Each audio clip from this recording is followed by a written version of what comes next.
शामिल किए, आज बता रहे हैं महिलाओं के बारे में आंसू बह रहे हैं। उसी तरह ओबीसी समाज के लिए किस तरह अपमान किया बीआरएस ने आज nothing is going on record, please please. माननीय प्रफुल्ल पटेल जी नॉट प्रेजेंट। माननीय श्री महेश जेठमलानी, माननीय Mahesh Jethmalani please.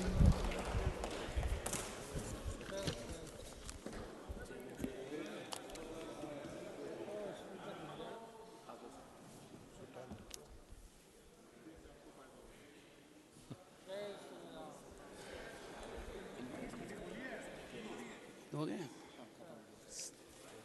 Shri Praful Patel. Sir, I have just been asked to speak. Okay, okay. Get going, get going.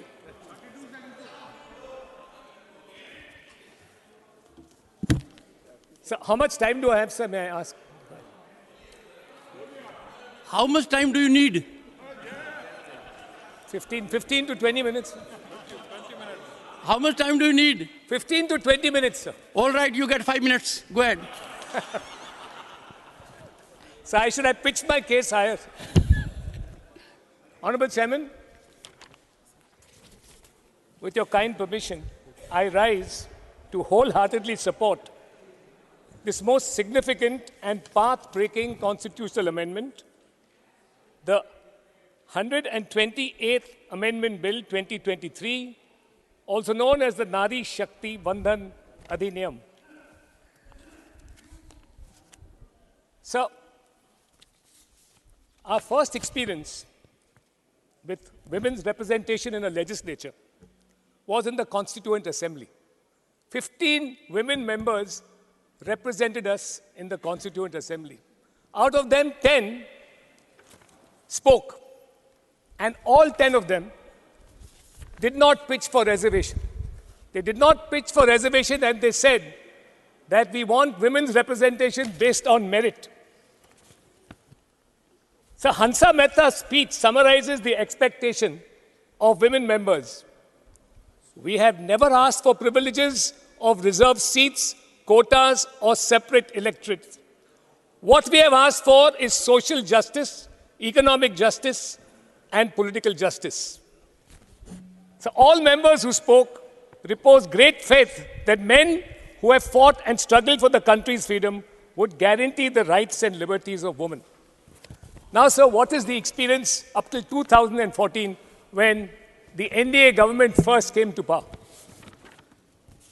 So a quick look, because questions have been asked, why not 2014? Questions have been asked, why are you unfolding your social welfare program over here? But, sir, a quick look at the objects, only to remind them of their promises in the Constituent Assembly, the hopes of the women in that Constituent Assembly, and the faith they reposed in the men of the future that rule this country.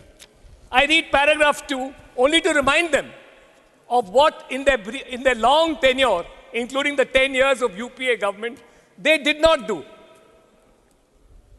Government has taken a number of steps to bring Nari Shakti to the forefront through women's empowerment and women-led development, resulting in substantial improvement in financial independence of women and availability of equal access to education and health. Government has also emphasized ease of living, especially for women, through various initiatives, including Ujjwala Yojana, access to toilets under Swachh Bharat mission, financial inclusion through the Mudra Yojana, etc. However, the empowerment of women will require greater participation of women in the decision-making process as they bring different perspectives and enrich the quality of legislative debates and decision-making. So had they done their job in their tenure, the first 5 years was spent in empowering women through financial inclusion, social justice, and dignity. It did not strike them at all. The shame of open defecation did not strike them at all. It is us who did it in the first tenure. So the next question that is raised is, can this be implemented before 2024? So it can't. That's a given. Unless certain things have to be ignored. Every time there is reservation, and we are now talking about women's reservation, 3 procedures have to be followed. The latest census figures, B, readjustment of boundaries by a delimitation commission, and C, identification and notification of constituencies for the purpose of reservation, in this case women's reservation, by the Election Commission. Now it is possible that even if we could omit the first 2 steps by using the census of 1971, that is the census that prevails today as per the Constitution, that we go for boundaries, territorial boundaries of constituencies as per the census of 1971. In 1971, there were 55 crore people. Today, there are 1.4 billion people. So, you will have to go by a census which is dated. You have twice the number of seats if you do a fresh census today. Secondly, the procedure of identifying reserved constituencies for women cannot be completed by February, March 2024 because there is a procedure involved. And consider if you want to avoid this procedure.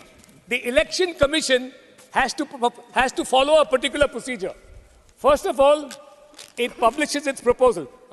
This is even if you want to give up. You want to go by the present census, not wait for the next census.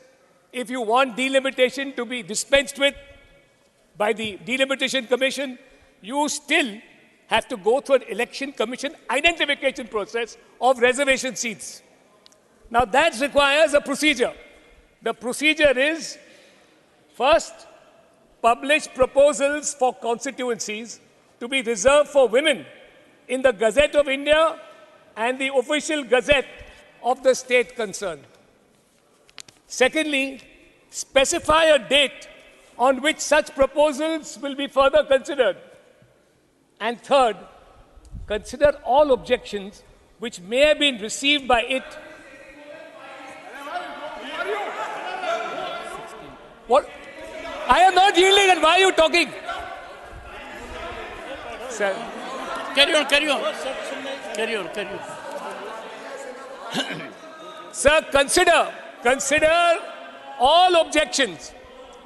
Consider all objections which may have been received by it, that is the Election Commission, before the date specified for its consideration, and hold one or more public sittings at such place or places in each state as it thinks fit.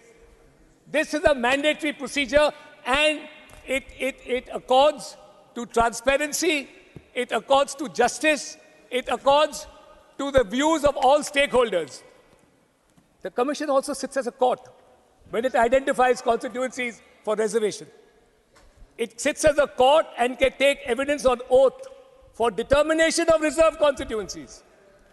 This procedure is meant to guarantee fairness, transparency, and natural justice to all stakeholders.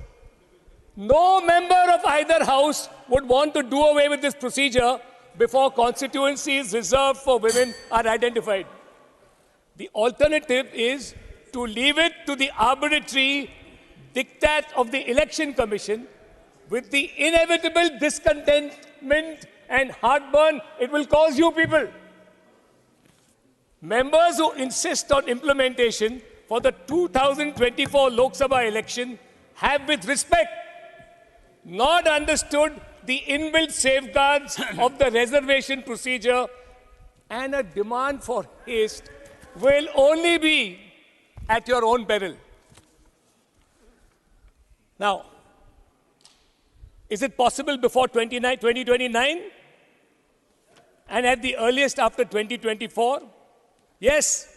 On the other hand, the scheduled 2021 census was postponed due to COVID. It is supposed to commence in the beginning of 2024, there is now digitalization. There is now digitalization of the census procedure. The census can be completed expeditiously and possibly within 2024 itself. Thereafter, the next two steps of delimitation by the Delimitation Commission pursuant to the census and identification of reserved constituencies for women can be completed by 2025. By 2026,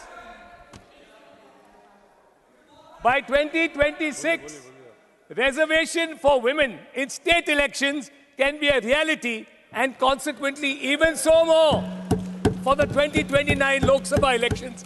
I am afraid you people do not know the procedure that is required for identification.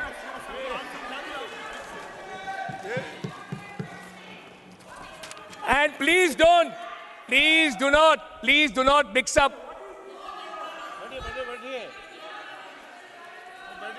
Please do not mix up OBC.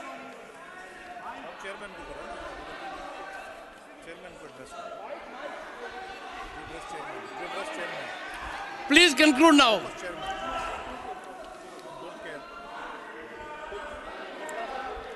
Please conclude. Sir, I will conclude, sir. In short, sir. Nick, conclude on a pleasant note. Yes.